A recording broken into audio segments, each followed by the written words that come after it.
কিছু কথা যা তোমাকে মনে রাখতে হবে। নিজের লক্ষ্যে অবিচল থাকুন। আপনি একজন সফল ব্যক্তি, কথাটি সবসময় মনে মনে ভাবুন। সবসময় সাফল্যের পথে দৃষ্টি আরোপ করুন। নিজের ভালো গুণগুলো ফুটিয়ে তোলার চেষ্টা করুন। সাফল্যের মূল চাবিকাঠি খুঁজে বের করুন। আলসেমি পরিহার করুন। নীরবে ধ্যান করুন। লোকের কথায় কান দেওয়া থেকে বিরত থাকুন। নিজেকে নিয়ন্ত্রণ করতে শিখুন। নিজে নিজের জীবন পরিচালনা করতে শিখুন। নিজের ভেতর প্রতিভার অন্বেষণ করুন। ভয়কে জয় করুন। মনোযোগী শ্রোতা হতে চেষ্টা করুন।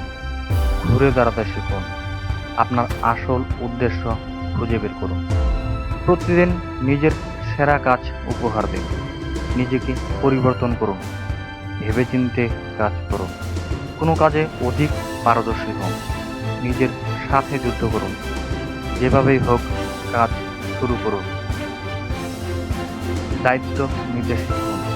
সমস্যা থেকে ভালো কিছু ভাবার চেষ্টা করুন।